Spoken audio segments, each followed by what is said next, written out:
Summary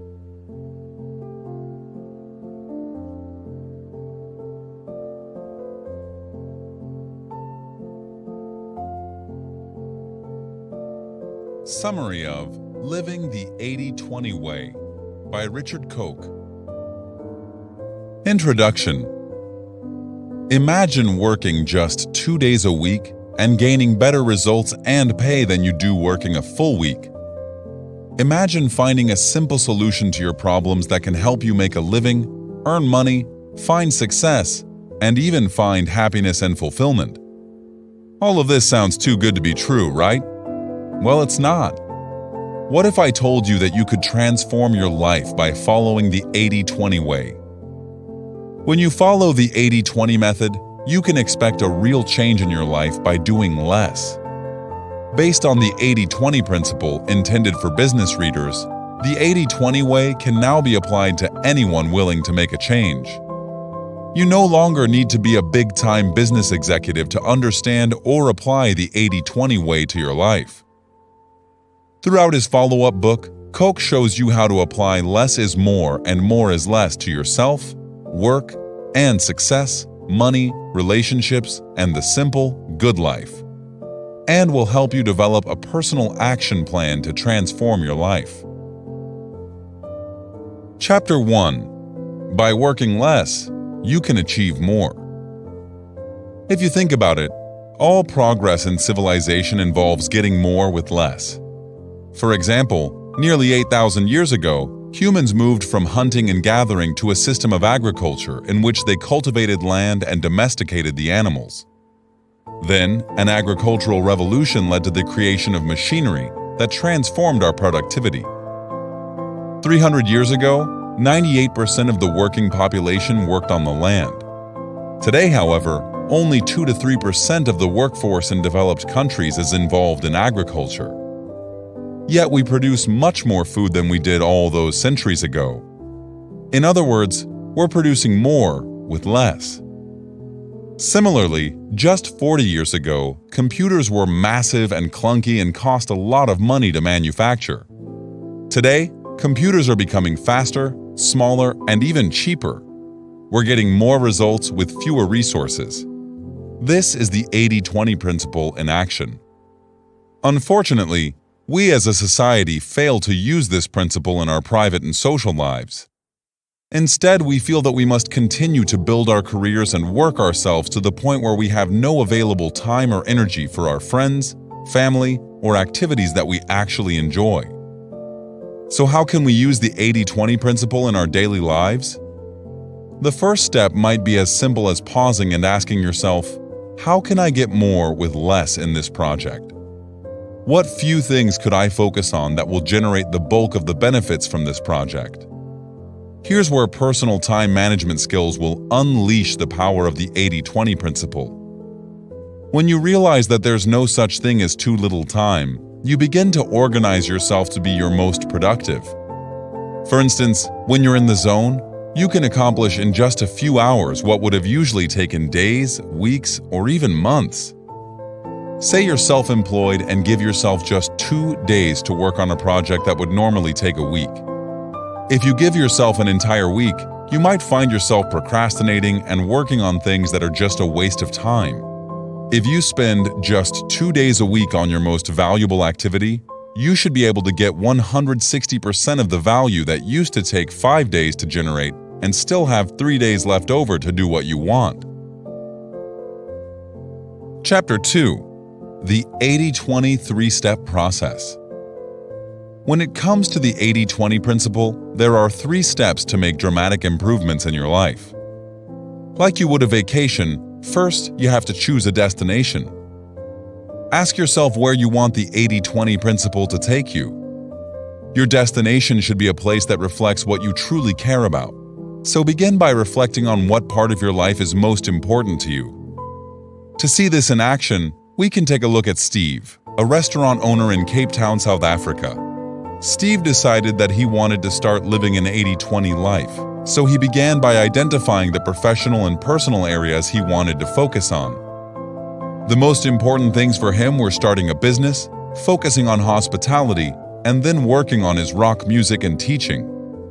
Steve's destinations were clear to him, so the next step was to find the best route to get there. Finding a route may seem overwhelming at first, as there are several routes to just one destination. Therefore, it's important to figure out a path that will get you there the fastest. Koch's rule of thumb is that the optimum 80-20 route will be the one that is the most fun and least worrisome. Perhaps your destination is finding success as a salesperson. You could take several routes to achieve this goal, including taking classes, finding a mentor, getting an entry-level job, and more. Your job, however, is to find a good route that will offer the best results. So if you aren't good at school, don't go that route and get a mentor instead. Your final step is to take 80-20 action. Once you've determined a destination and found a route that works, it's time to start moving. Take advantage of every opportunity, and once you take action, your life will be transformed for the better. Koch advises, find the route to transform your life, so you may get more results with less worry and less effort. Then, act, and be open to the great luck that the universe will try to bestow on you. When you've discovered and selected the authentic parts of yourself and make them work smoothly and easily, you'll be unique, highly valuable, and yes, very happy too. Chapter 3. Find your happiness and achievement islands. When we think about life, we tend to dwell on the concept of time. We hate wasting it, we never feel like we have enough of it, and more importantly, we can never get it back.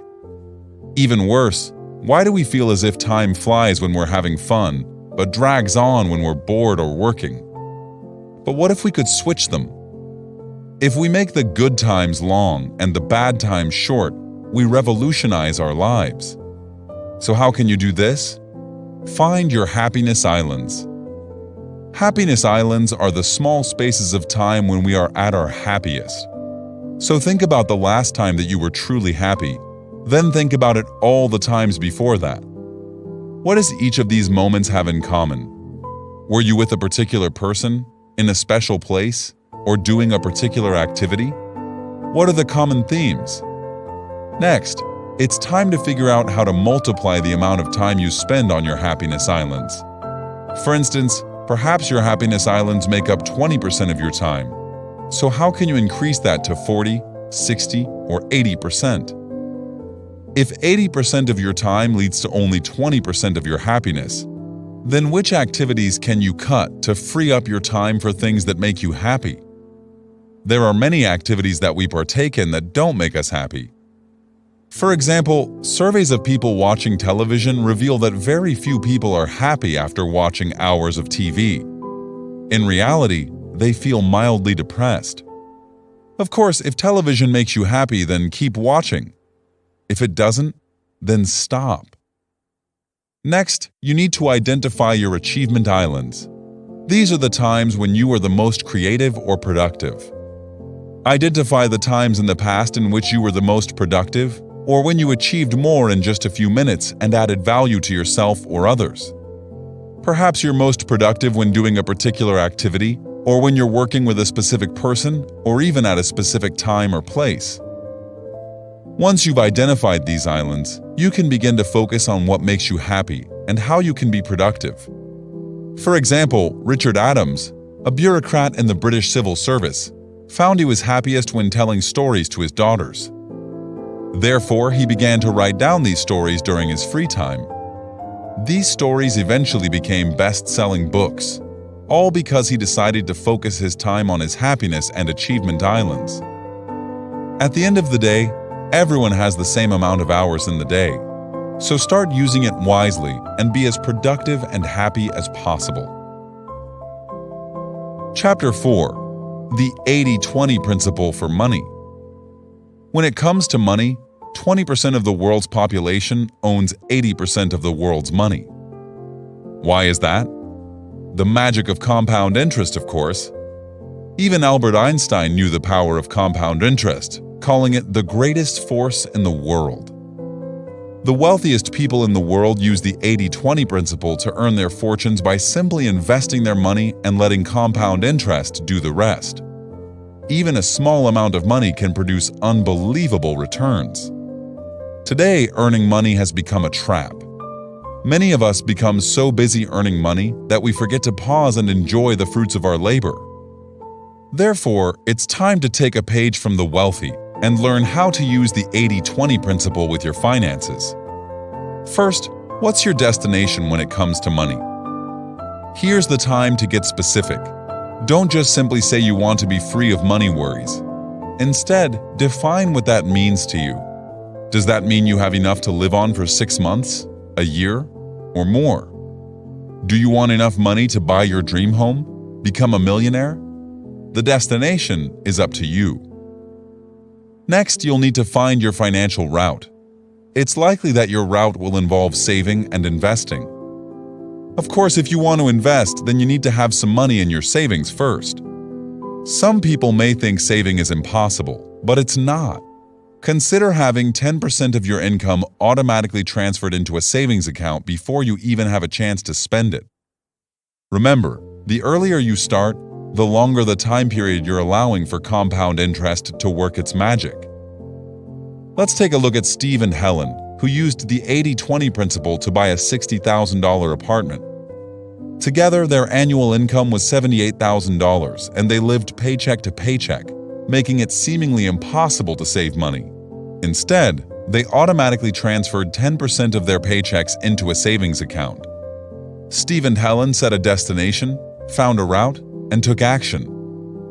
In the end, they reached their goal, and after 6 years, the couple saved $66,000. Not only were they able to buy the apartment, but they were also able to fix some repairs.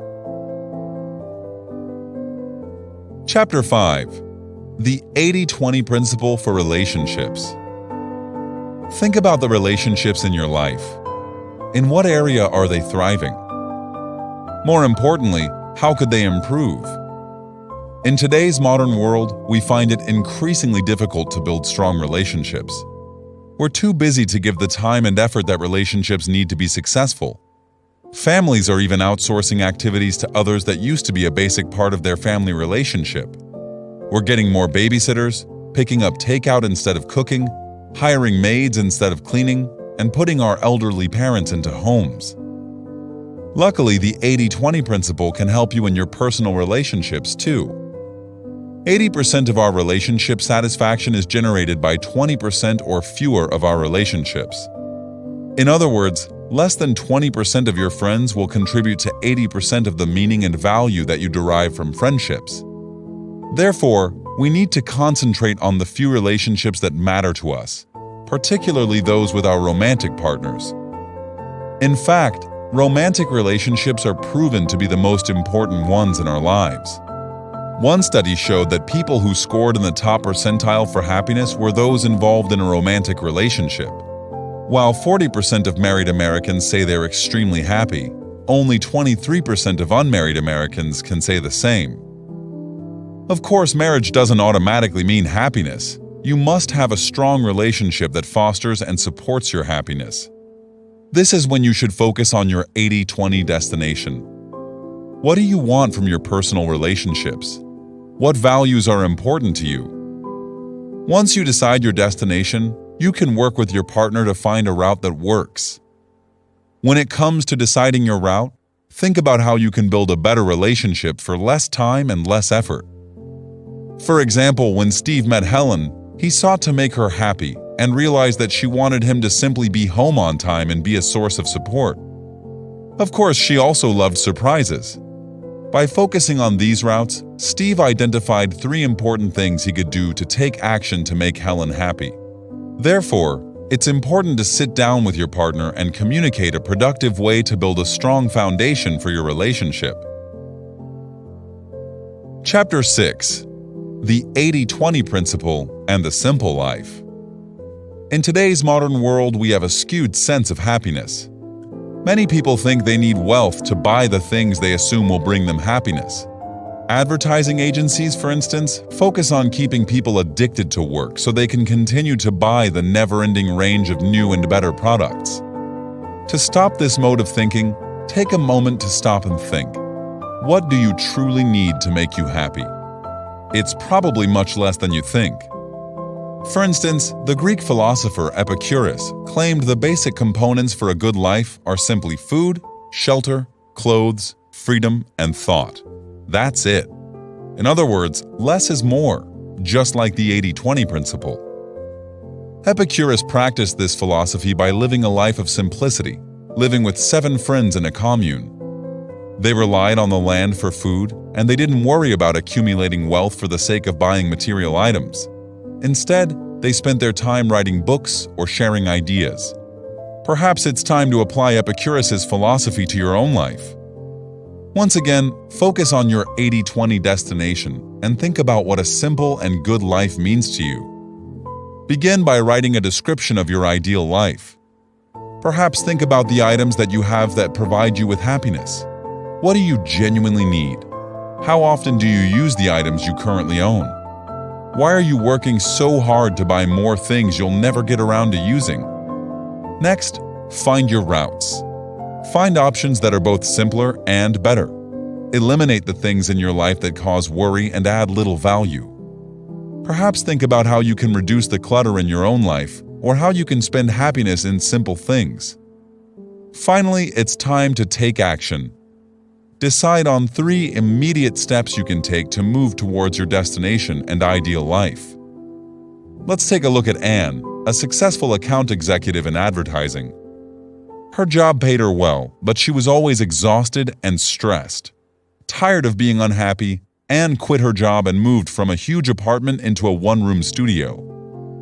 While her parents didn't support her decision to quit her high-paying, secure job for a life of painting, Anne ignored the critics and did what she loved. Eventually, she began to sell her paintings for good money. At the end of the day, Anne knew her destination and took the necessary steps to get there. She opted for a simpler life and ended up finding happiness and success. Final summary. The 80-20 principle says that 80% of what we want comes from only 20% of what we do. Unfortunately, many of us believe the opposite is true. We believe that if we work hard enough, we'll eventually find happiness. But happiness shouldn't come from the amount of money we have or the things that we buy. Instead, happiness comes from investing our time in what makes us happy.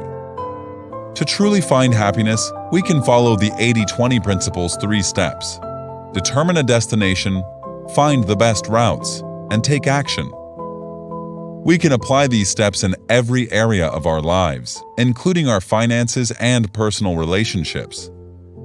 Once you make a plan and start putting the 80-20 principle in action, you'll begin finding success and happiness simply by doing less.